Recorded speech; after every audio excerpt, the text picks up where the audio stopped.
Okay, so here we are again with another DC Multiverse unboxing, and this is Cyborg from DC Rebirth.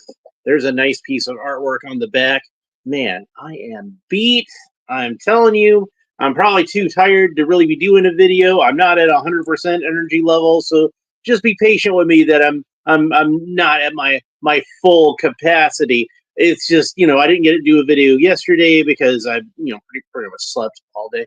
And I was tired. I still am tired, but I want to go ahead and do a video today because I'm not sure if I'm going to get to do a video tomorrow, and I'm probably not going to do a video on Monday because I'm going to go visit with my mom. Well, I got a 12-hour shift on Monday, and then Tuesday I got to go visit with my mom. So I'm probably not going to get to do another video until at least Tuesday, and probably late on Tuesday at that. So I want to make sure I get a video today, and I've been sitting on this guy for like a week or so, and I'm pretty excited about this one. This is a character that I don't have in DC Multiverse yet. They put out a movie version of Cyborg previously, but I wasn't really collecting those the Multiverse figures when the Zack Snyder's Justice League came out. So I missed out on that one. I might try to get one later if I can find one for a good price. Flash 2, that was the other one I missed out on. I did get, the Wonder Woman from Shazam. There's an unboxing video for that. So I do have a Zack Snyder Wonder Woman. I do have the black suit Superman because I was lucky enough to find that when somebody returned it to Walmart, like years after the fact. I can only imagine that was what happened. It was such a strange thing that I found that. And of course, they put out Ben Affleck recently. They've got more BBS figures that some people have already gotten theirs, but I haven't gotten mine yet. I've got them pre-ordered on Big Bad Toy Store, so hopefully soon. Anyway, let's go ahead and get him out of the package. We got double tabs around his middle, double tabs around his hand. That is an odd choice there. And two double tabs around both shins. I will say that even though I hate the rubber tabs, I do like when they only have one around the two shins. At least Mcfarlane's been putting less of them in the packages lately, so that's good. And there seems to be no rubber tabs around this gun. Yes, he comes with a gun. Maybe DC's starting to get like less particular about this kind of stuff, but yeah, that's clearly a gun. I mean, I suppose you can make an argument that it's some kind of like sonic device or whatever, but it's a gun. You can tell that's a gun, right? I can tell it's a gun. So here's Cyborg out of the package so we can get a better look at him real quick. But that's not all. We've still got the stand and the trading card to get out of here, so let's go ahead and get on that. And I could be mistaken about this, but yeah, I guess not. It doesn't have a gold label on there. I was thinking maybe it was a Walmart exclusive. I've only ever seen them at Walmart anyway, and I've only seen this figure twice. One time I had to pass on it, and I regretted it, but I think I had something else I was buying at the time. I can't remember what. So here's the figure stand. It is a typical matte black figure stand with a glossy black DC logo embossed onto it. And then we have the trading card, which has the same piece of artwork that we saw on the back of the package, of course. Very nice piece of artwork. This is not my favorite design for Cyborg. My favorite design for Cyborg is probably the original one by George Perez, but if not that one, I really like Mike McCone's version of that. Oh, Lone Dragon says he got to unbox Ghost of Christmas Past today. Well, that's good. I'll try to check that out later. I know I'm gonna have to take a nap right after this. Like I said, I'm beat, but I will try to check it out later. So I'll look forward to seeing that. So let's see. There's what the back looks like, and it reads: Cyborg, DC Rebirth, real name Victor Stone, the pre-Flashpoint incarnation of Vic Stone, the only one that matters, was a football star. A star football player and an all-around athlete. After he was mortally injured in a laboratory experiment gone wrong, his father turned him into a cyborg to save his life. This was the first of several transformations the young hero would undergo in his career.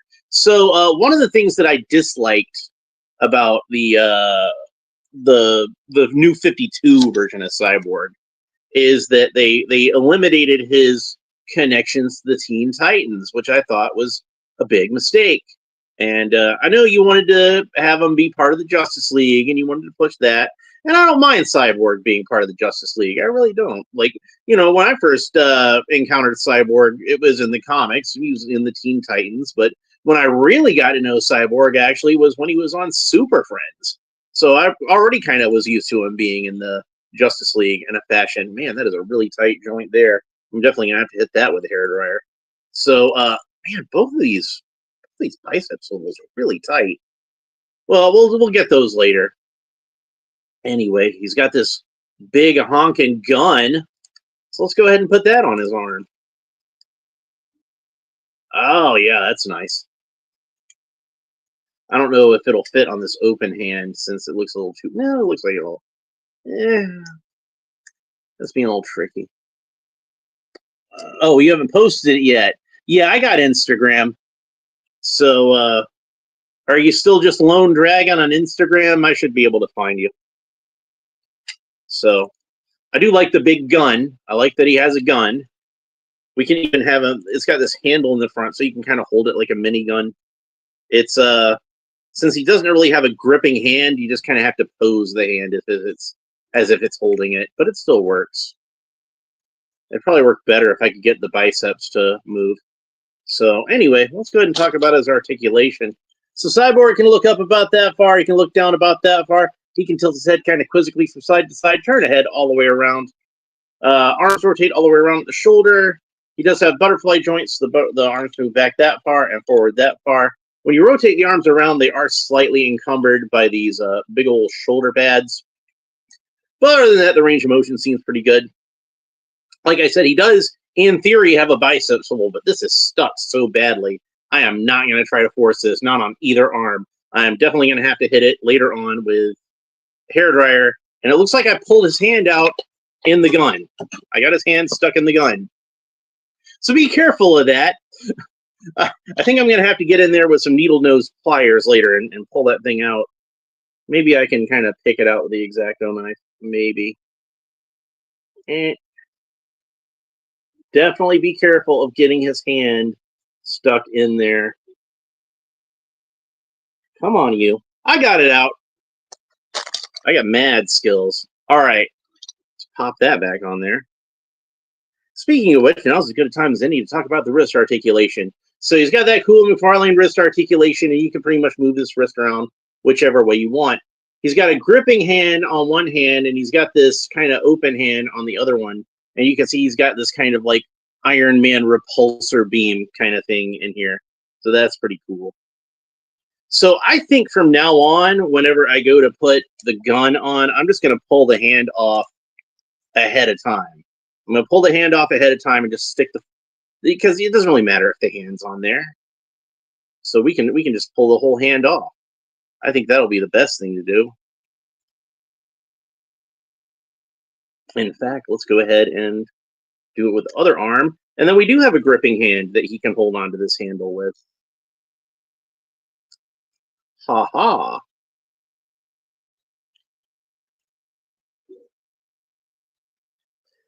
So, like I said, I never got the Mcfarlane Justice League, Zack Snyder's Justice League version of Cyborg, which is too bad because I actually really liked him in that movie.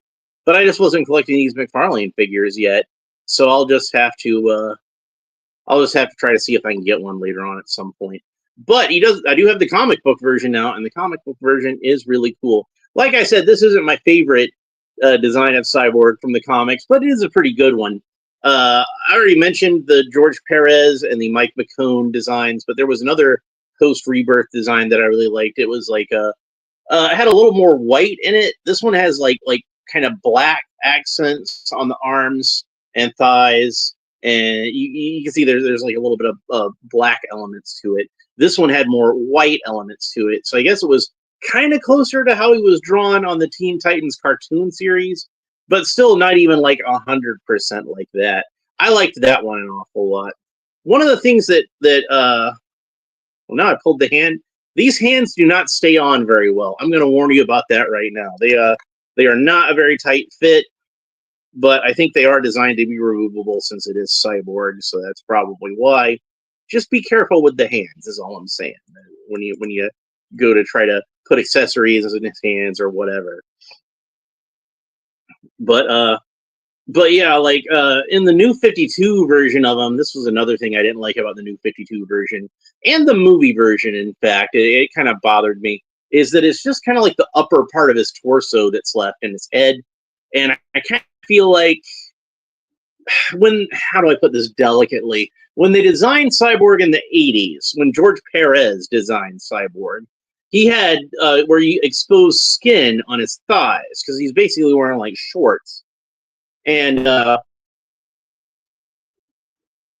don't know if they were technically shorts because they still attached to the cyborg part of his legs.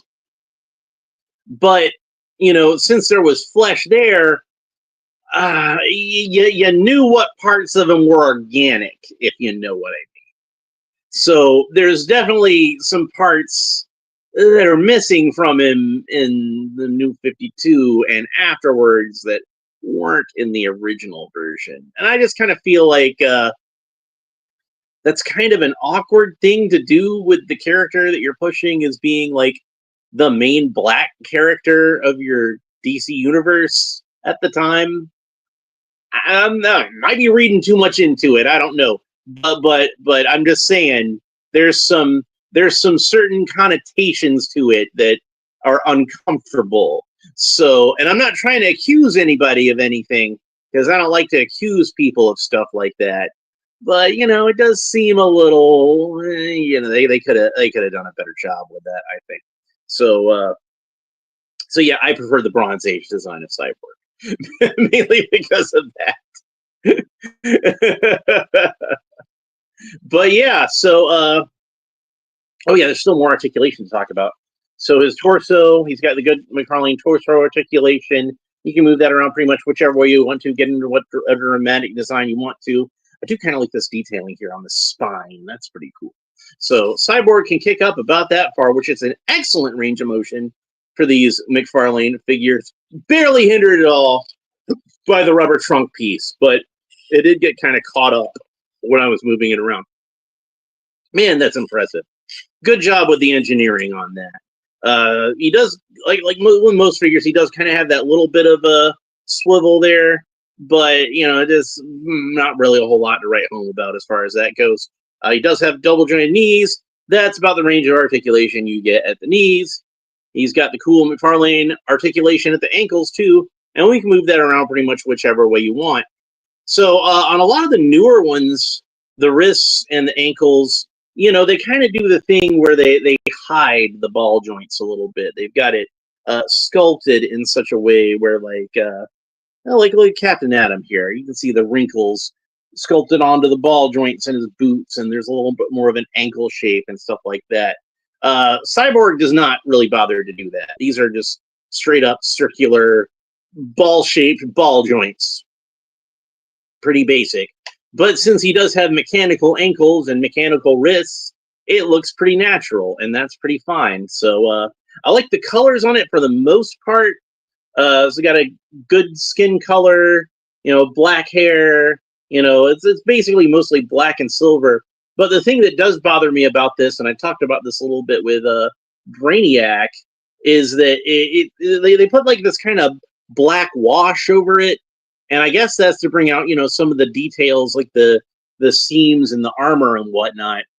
But it also just kind of makes the silver look dingy. And I would much rather that Cyborg be gleaming, that he be like a knight in shining armor, as it were. So this is a nitpick that I'm picking at a nit right now. It's not a bad figure at all as far as that goes. But I just kind of wished he had just a little bit more of that shine. I think that would be cool. But I like the look of the figure for the most part. Like I said, this is a fairly sleek design for Cyborg, and sometimes they can get a little clunky with this character, I feel like. But other than the shoulder pads, which are maybe just a little bit overdone, just slightly. I do feel like for the most part, this is a fairly sleek design of the character, and I like it pretty well. Now, that having been said, if they make a George Perez type of Cyborg, I will flip over that, and that will be my definitive Cyborg going forward. But this one is not bad. If this was, like I said, if this was the only one I was ever able to get my hands on, I'd be satisfied with it. But it's not my most favorite version of the character that I've seen, but it's a pretty good one. So I'm pretty happy with it. So I'm glad I was able to find him a second time, since I had to pass on him the first time. And the second time I was like, well, better buy him right now. I don't care if I'm broke. I'll eat noodles for the next couple of days. I'll I'll make that sacrifice. But I do need to have this character represented in my collection. And he will be standing with my Teen Titans characters, because like I say, I just kind of feel like the Teen Titans is such an important part of this character's history. It belongs in there. Yeah, sure, you can have him in the Justice League too. I don't have any problem with Cyborg being in the Justice League. That's fine.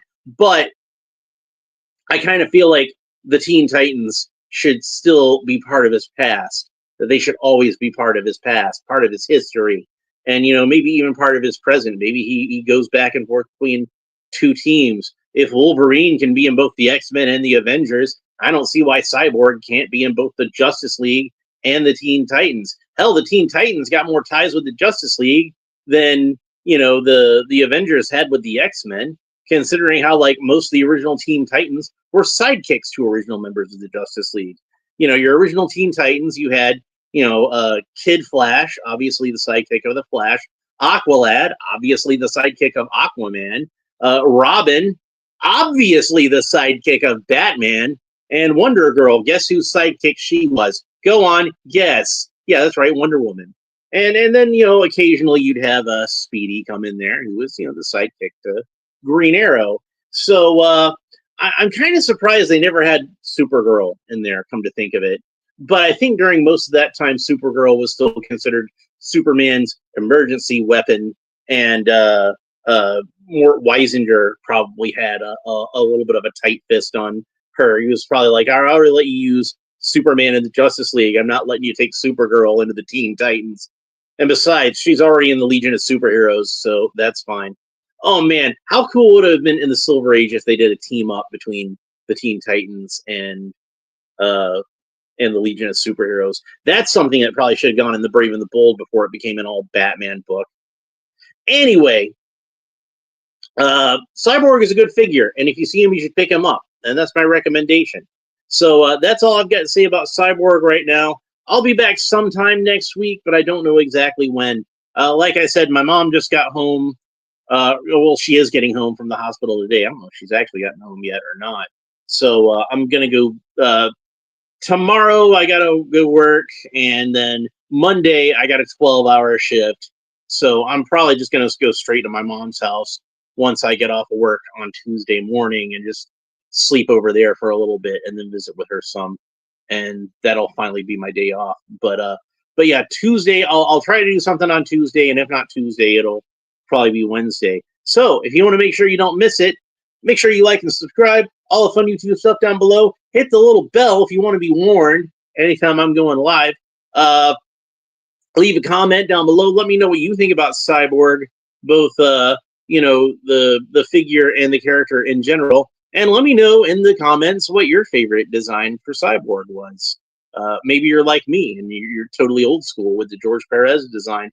Or maybe you like the Teen Titans cartoon design, which was pretty good. Maybe this is your favorite. Maybe this is what really rings your bell. Maybe you really like that super clunky 90s design. Maybe you even like the pure liquid metal version from the Kingdom Come. I thought that one was pretty cool, where he basically became like Robot Man #3.